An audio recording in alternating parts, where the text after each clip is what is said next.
Rome, the night of October 31st, 1501. For the entire Christian world, it was supposed to be a night of silence and prayer, a day when the church honors All Saints, when bells call people to churches, not banquet halls. But in the Vatican, the picture is completely different. Music echoes in the Pope's own apartments. The light of hundreds of candles reflects off the marble walls, and a table laden with luxurious dishes becomes the setting for an event that will forever go down in history as one of the most shameful moments in the Catholic Church. Where prayers should have been heard, courtesans undress. Where lamps should have been burning, chestnuts are scattered on the floor, a simple, everyday fruit that on that evening becomes a symbol of permissiveness. Imagine the contrast, a feast of saints and a night of debauchery.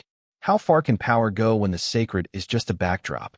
Johann Burckhardt, master of ceremonies at the papal court, recorded the details of that evening in his diary. It is thanks to him that we know about the Chestnut Banquet, an event that even 5 centuries later, historians are still trying to understand and explain. His notes are a record of ceremonies, not gossip columns. That is why they dealt such a painful blow to the reputation. Perhaps this is an exaggeration? Our main witness is Johann Burckhardt. But even if only half of it is true, that is enough to shake Europe. But to understand how a spectacle more befitting a tavern than the Holy See became possible within the walls of the Vatican, we must go back in time, to the beginning of the story of the family that turned the church into its own arena.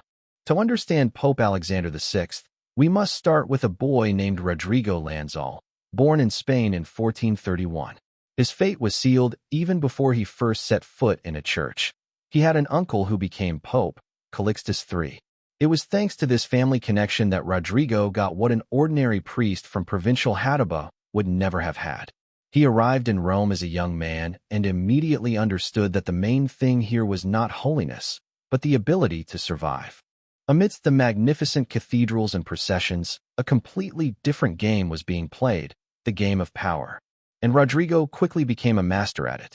His uncle made him a cardinal and then vice-chancellor, that is, the second most powerful man in the Vatican administration. It seemed that he was destined for this, but not as a spiritual shepherd. Even then, ambassadors wrote about him with irony. A Venetian diplomat reported in the 1460s, Cardinal Rodrigo is noted for his ability to conduct business, but his love of pleasure is no less than his love of the church. This was not about prayers, but about banquets, women, and generous bribes. Early in his career, he had children with various mistresses, making no secret of this from his colleagues in the Curia. In Rome, this was not surprising. Such scandals were the norm rather than the exception. But Rodrigo stood out because he did so openly and without shame. One contemporary wrote, "He is more of a politician than a priest, more of a father to his children than a father in the church." It was then that the main paradox of his life began. His cassock was more of a costume than a symbol of faith. For him, the church was not a path to salvation, but an instrument of power. Over the years, he became known as a man of incredible energy and charisma. He may have disappointed strict theologians, but he won the hearts of politicians. His speeches were clear, his smile was sincere, and his promises were golden. But everyone knew that behind all this lay cold calculation. And so, a young Spaniard with only one influential relative in Rome grew up to become a cardinal who was a real player in the great Roman politics. He was not yet pope, but even then it was clear, if power is a chessboard, then Rodrigo Borgia is ready to play to the last move. Rome at the end of the 15th century was a city of two faces. During the day, thousands of pilgrims flocked here. They prayed in the squares, bought relics, and stood in line to visit shrines. For many, it was the spiritual center of the Christian world. But as soon as the sun went down, Rome changed. The dark streets belonged to thieves, bandits, and courtesans. Chroniclers counted more than 60 official brothels in a city with a population of about 90,000, and countless secret ones. Some neighborhoods were so famous for their nightlife that even diplomats wrote more about the prices of courtesans than about papal decrees in their reports. Corruption permeated everything. Every position in the church, from parish priest to cardinal, had its price. The Venetian ambassador joked bitterly, "In Rome, even the Holy Spirit does not descend without payment." The indulgence industry operated like a business. The sacred was bought and sold just like bread or wine. And an important note, even without Rodrigo Borgia, the city was rotten to the core. But it was he who, becoming pope, raised chaos to the level of a system. For most people, family is home, refuge, a place of warmth. For Rodrigo Borgia, everything was different. His children were not so much a family as instruments of a great political game. He placed them on the board like an experienced chess player places his pieces before a game. One was his favorite son. Rodrigo saw in him the continuation of his own greatness. One received titles, land, and command of the army. He was to become the one who would secure the Borgia family's right to power. But those around him whispered that he had neither intelligence nor military talent. His only advantage was his father's love. Cesare was the complete opposite. He was forced to wear a cardinal's hat in his youth, but it weighed heavily on him. Cesare was not made for prayer, but for the sword. He was filled with ambition and cold, calculating cruelty. If Juan was the favorite, Cesare became the sword. It was he who was to implement the ruthless strategy of the Borgias. Lucrezia was a daughter who became a hostage from birth. Her beauty and lineage made her a bargaining chip in diplomatic maneuvers. Marriage to Lucrezia could mean an alliance with the Pope, and divorce could mean the end of a political agreement. She had no choice. Each of her husbands was not a love match, but a political contract. 3 children, 3 different roles. But there was no room for tenderness or family life between them. It was a clan where everyone had their own purpose. Rodrigo ruled them not as a father, but as a general. Would you want to be a figure in such a party, even if it gave you power? The Venetian ambassador wrote with bitter candor, "All the Pope's children are not so much his blood as his instruments." And it is because of these instruments that one of the darkest dramas in the history of the Vatican will begin. When family is a tool, blood is almost always shed at home. The year is 1497. Rome awoke to rumors that the Pope's beloved son, Duke of Gandia, Juan Borgia, had disappeared. He was last seen leaving his mother's palace. After that, there was no trace of him, no witnesses. A few days later, fishermen pulled a body out of the Tiber. 9 stab wounds. The killers didn't even try to hide the crime. They just threw the body into the river as if it were a normal victim of a nighttime slaughter. But this was the Pope's son. Time card on screen. 1497. Juan's body in the Tiber, 9 stab wounds. Rodrigo's reaction was unlike him. For several days he wept in his chambers, vowing to reform the church. But this revolution of grief did not last long. A few weeks passed, and he returned to feasting and intrigue. The suspicions were most striking. Everyone knew that the main suspect was his own brother, Cesare. Burkhard wrote, "The Pope mourned his son, but his silence about the guilty was louder than any cries." This death was the first real blow to the Borgia family and a sign that power was stronger than brotherhood. Juan's death opened the way for Cesare to step out of the shadows. That same year, he took an unprecedented step. He publicly removed his cardinal's hat. For Rome, this was sacrilege, but Cesare wanted battles, not prayers. His alliance with the French King Louis XII made him Duke of Valentino. French troops became his support, and papal money became his resource. In central Italy, Cesare began to create his own principality, subjugating minor tyrants. He acted coldly and deliberately. Where money or diplomacy did not work, fear worked. Why is fear cheaper than a garrison? December 31st, 1502, Senegalia. Cesare invited his enemies to negotiations, and then ordered them to be captured and executed on the spot. Invites, captures, executes. A textbook case for the prince. His ruthlessness was striking and inspiring. Niccolò Machiavelli saw Cesare with his own eyes. This is not a theory from an office. Later, he made Valentino a living example in his treatise. The ideal ruler is immoral but effective.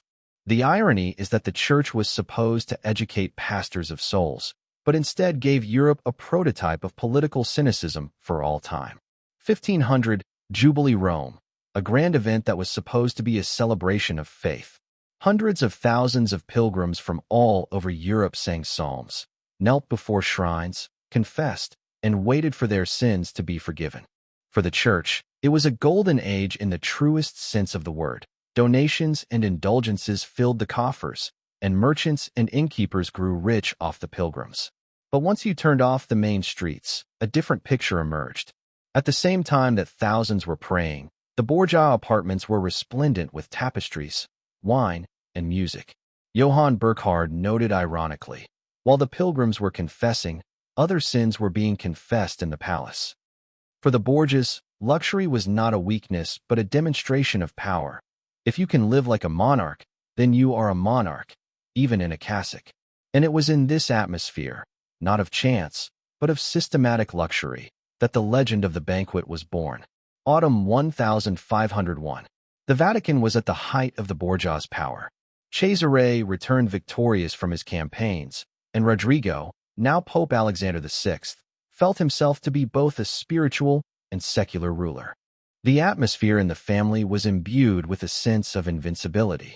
The Borgia apartments were a world unto themselves.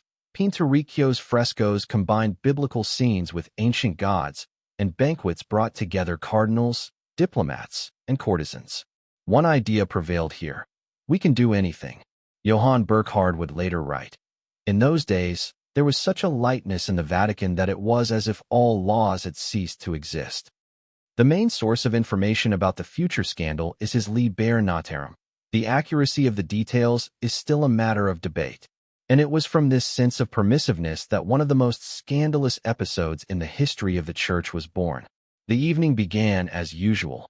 Tables laden with pheasant and wine, musicians, diplomatic conversations. But gradually, the festive banquet changed. Courtesans danced, throwing off their jewelry, layer by layer, their clothes. Laughter and applause drowned out the music.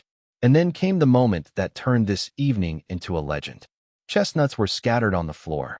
The courtesans, now naked, had to collect them, crawling on their knees among the cardinals and diplomats, while the judges were the Pope himself, Cesare, and Lucrezia. Imagine picking up chestnuts on your knees under the gaze of the Pope. This is theater of power, not eroticism. It was a symbolic humiliation of the very concept of holiness. At a time when Christians were praying in churches, a competition worthy of a pagan ritual was taking place in the heart of the Vatican.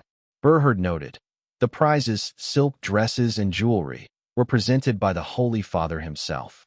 Historians argue about how accurate his description is, but it was he who engraved this night in the memory of Europe. The Venetian ambassador summed it up. In Rome, the Feast of All Saints has turned into a feast of all sinners. Thus, the Chestnut Feast became not an anecdote, but a symbol of how far power can go when the line between the spiritual and the physical is blurred. The next morning, Rome woke up as usual. The bells called people to Mass. Pilgrims once again made their way to St. Peter's Cathedral, and relic sellers laid out their wares in the squares. It seemed as if the night in the Vatican had been just a dream that no one remembered. But that was only on the surface. Inside the city, a wave of whispers was already raging. What had happened in the Borgia apartments did not remain a secret for long. Servants, musicians, and guests who had business in the city the next day shared the details. And rumors spread faster than any official sermon. Diplomatic offices worked almost without sleep. Ambassadors sent reports to their capitals about the night they had seen with their own eyes or heard about from reliable witnesses. Letters flew to Venice, Florence, Paris, and London, describing scenes with chestnuts, courtesans, and the Pope himself. The reaction was sharp even in courts that were difficult to surprise with immorality. One German ambassador wrote in a letter, I thought that in our land knights sinned desperately. But here, in the house of Christ's vicar, I saw a sin that surpasses our imagination. In Rome itself, everything continued as usual, masses, processions, the sale of indulgences. But behind the facade, it was clear that the scandal had shocked even those who were accustomed to permissiveness. This dissonance, prayers in the squares and obscene stories in taverns, only intensified the blow. For if such a thing was possible in the heart of Christianity, what then remained of the Church's authority? The Chestnut Banquet remained in Europe's memory not as a funny anecdote, but as a verdict. What happened behind the walls of the Vatican became a symbol of the moral collapse of the papacy. Critics of the Catholic Church had been handed a trump card that was difficult to beat. After all, One could argue about theological subtleties. One could reject abstract doctrines. But when scenes worthy of Roman brothels took place in the house of Christ's vicar, the argument was simple. The papacy has lost the right to lead Christianity. Can one night destroy centuries of authority? In letters and pamphlets of the following decades, scenes with chestnuts were repeatedly revived as evidence of Rome's debauchery. They were quoted in sermons by those who later became the leaders of the Reformation. Luther had not yet nailed his famous theses to the door of the church, but the groundwork for this was already being laid. Criticism of the abuse of indulgences would later culminate in disciplinary reforms at the Council of Trent. Even subsequent popes could not shake off this shadow. Julius II, who ascended the throne after the death of Alexander VI, deliberately avoided the Borgia apartments. He ordered some of the frescoes to be painted over, leaving them as a silent reminder of the disgrace. Historians would later say that the Chestnut Banquet was not the only cause of the Reformation, but it was the straw that broke the camel's back, revealing the extent of the rot to the world. After that, no one could seriously talk about the spirituality of the Vatican without irony. The shadow of the Borgias stretched far beyond their lives. It haunted the church for centuries, forcing it to justify itself, purify itself, and ultimately seek new discipline at the Council of Trent. In August 1503, Pope Alexander VI died. Officially, it was from malaria, but unofficially, it was from poisoning by wine prepared for someone else. His body quickly swelled and turned black, and the Romans whispered. Even death showed the rottenness of his life. Cesare was left without support. His principality fell apart. Lucrezia found a new life in Ferrara, becoming a duchess and patron of the arts. But despite their individual fates, the main legacy was different. The name Borgia became synonymous with debauchery and cynicism. And the Chestnut Banquet left a special mark on it. A night when the sacred and the sinful intertwined in the most disgusting form. Europe learned a lesson from this story. When power becomes absolute, it erodes all boundaries. Where prayers should be heard, wine cups clink. Where shepherds should be, despots arise. Today, too, it happens that the sacred is a backdrop for power. The question is only whether we notice the moment when the lamps turn into spotlights. Every era has its Borgias. If you like, we can examine separately what in the chestnut feast is fact and what is reputational myth.